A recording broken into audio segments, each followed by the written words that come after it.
urakaza neza mu rubanza. Mbere yuko dutangira urubanza, banza utubwire amazina yawe. Yego Kakajwi we, tuguhaye ikaze mu ijuru. Mbere yuko dutangira urubanza, banza udusengere kugira ngo dutangire urubanza neza. None mbisabye nizeye. Mbisabye Imana yo mu ijuru. Imana ni itari ingegera. Imana niyo itari ikiwerewere. Zibaho wangegera we, utangiye gutukanira hano mu ijuru. Ibyo ngibyo ari nde bigutumye? Hanyuma ingegera yose iri gutekereza kwihutisha Mana, umbabarire inkubitira urushyi. Umukubita urushyi ahita agwa hasi nka wa mugabo wakubise urushyi agahita agwa inyo.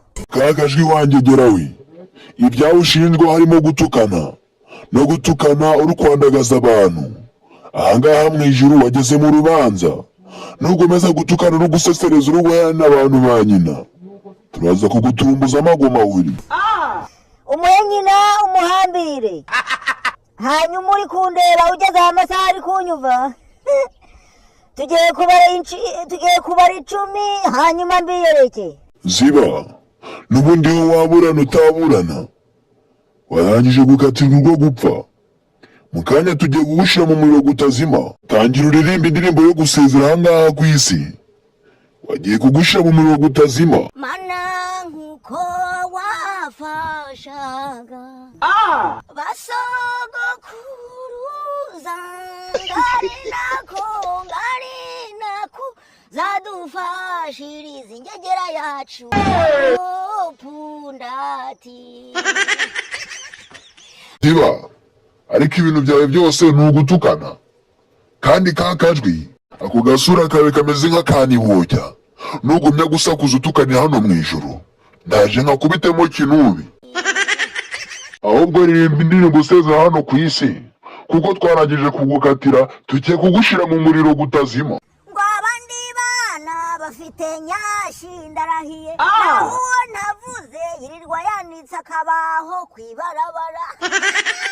Ese nkubwiyo ndirimbo uri kuyiririmba uri kuyitura nde? Ese ubundi kugira uyiririmbe ni ibiki byakubayeho kugira ngo utangire kuririmba icyo kirimbo kimeze gucu? Ibyo ninde wabikubwiye? Ngo turamagwejana.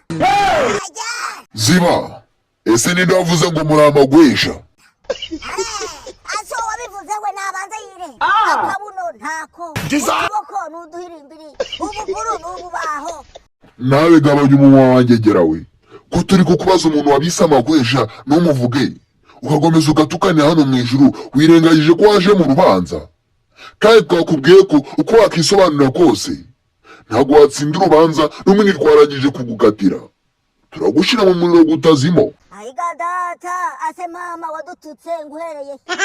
Njambareka nanje nubundi ntago njya nivanga mu bintu. Ari kingegera yagejeje gutuka umungu agatanazi ngo nigweja aho kagwa mu nduba we.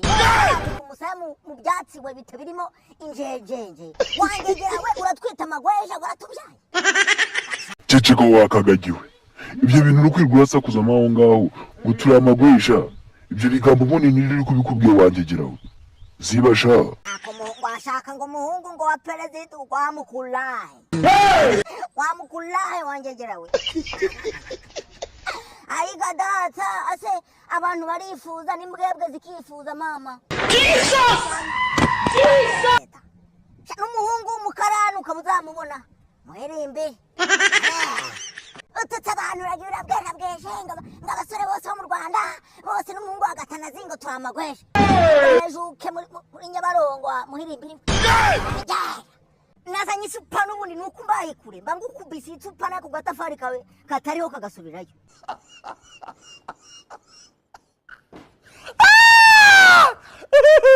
Ntubyaraza kandi nawe bashishije bigo.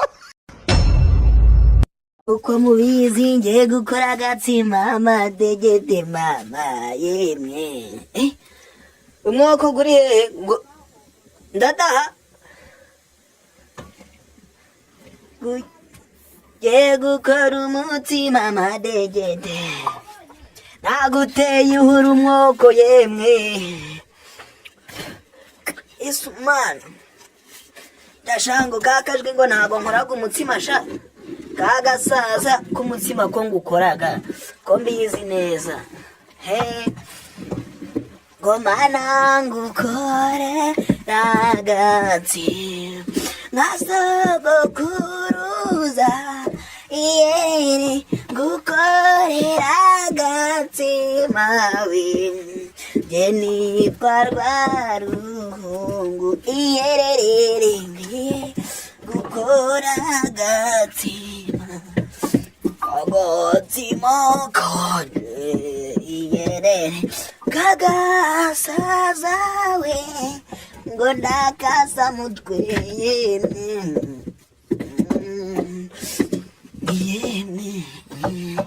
ngagatsima kararyohagawe rekanga yerekazatawe kama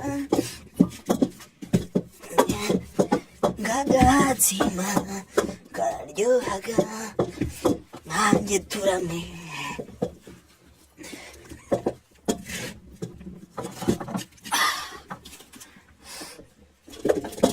Zimasha